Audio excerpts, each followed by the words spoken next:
350 000 personnes lancées dans le désert affrontant les vents de sable, reconnaissons que cela ne s'était jamais vu. En deçà des considérations politiques qu'elle peut inspirer, la Marche verte offre le spectacle hallucinant d'une nation jetée dans l'aventure. Folie ou coup de bluff, impérialisme ou nationalisme, je l'ignore. Mais regardez ces images.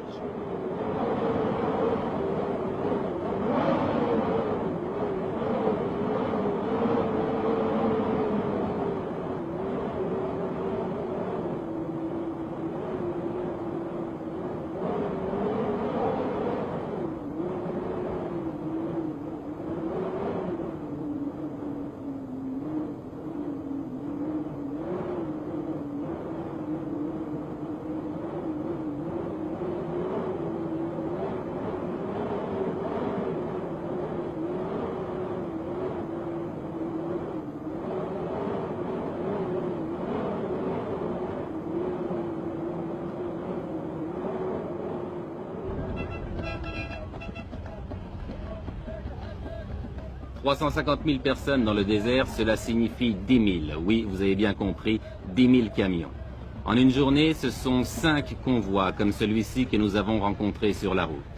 Par mesure de sécurité et pour éviter un trop grand désordre, tous les arrêts s'effectuent en dehors des localités.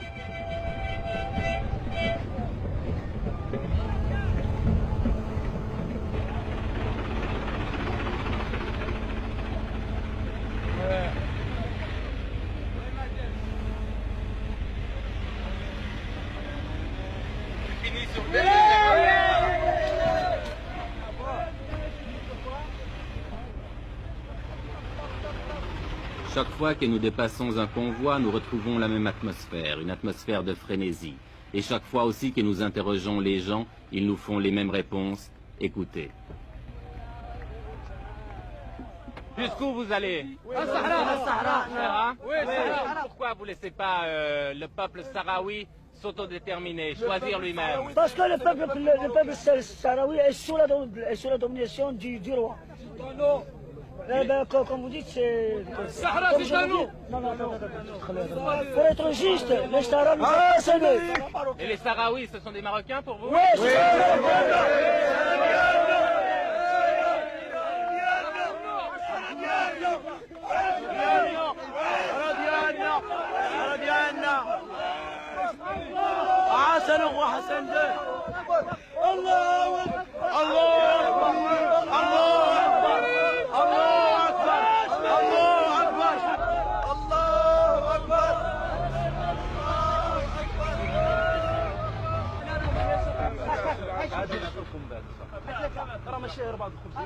Tout le long du voyage, les vivres sont assurés. On distribue les miches de pain à la lancée, mais en proportion calculée, un pain pour 4 hommes.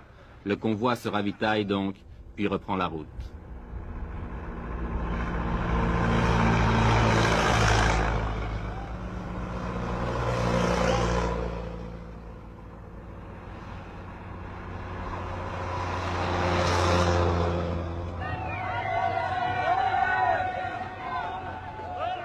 Oui, tout le Maroc vit à l'heure de la Marche verte. Oui, c'est devenu une épopée nationale.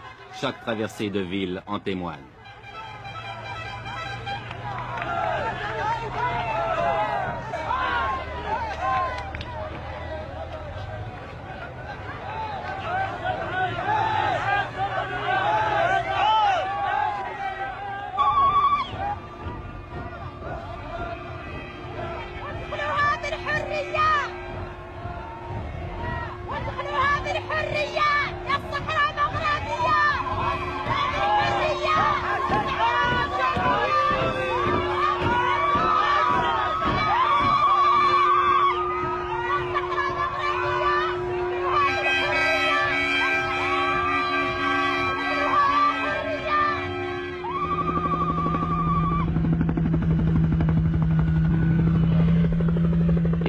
C'est l'arrivée à l'extrême sud du Maroc, à côté d'une petite bourgade perdue dans le désert, où avait atterri autrefois l'avion de Saint-Exupéry, Tarfaya. Tarfaya qui est maintenant devenu un gigantesque camp, dernière étape de la Marche verte avant la traversée de la frontière qui délimite le Sahara espagnol.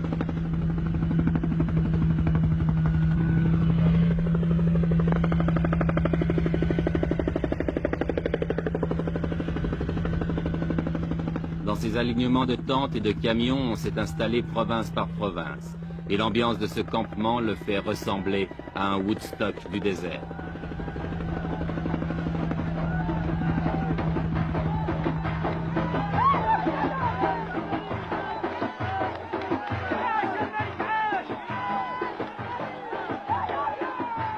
Car c'est tous les jours la fête, organisée ou pas. Ici, c'est la fête parce que le Khaïd, le maire de Tarfaya, est venu rendre visite à ses innombrables voisins. Lui, qui vivait seul ou presque dans son bled oublié au fond des sables, que doit-il penser de ce fantastique rassemblement ?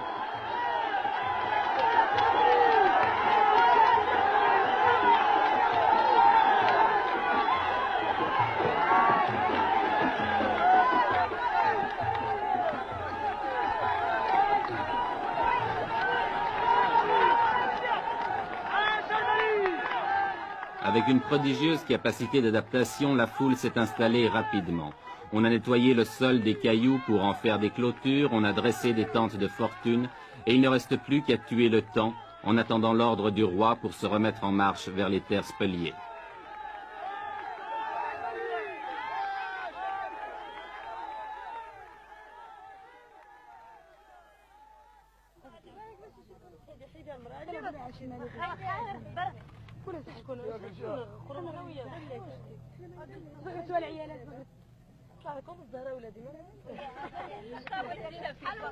Les vivres sont distribués par les organisateurs, mais comme on n'est jamais si bien servi que par soi-même, on s'est mis à faire la cuisine, à frire les beignets, à faire bouillir le thé de menthe ou même à cuire le pain.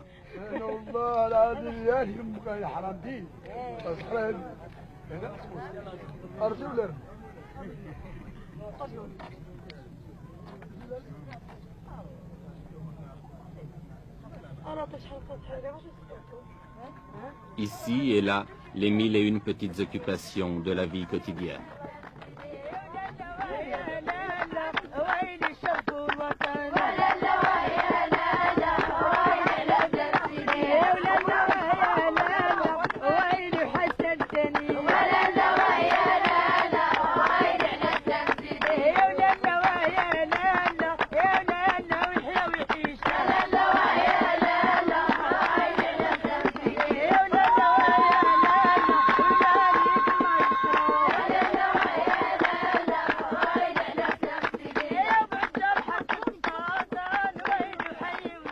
On danse, tandis qu'à quelques kilomètres de là, on se prépare peut-être à la guerre.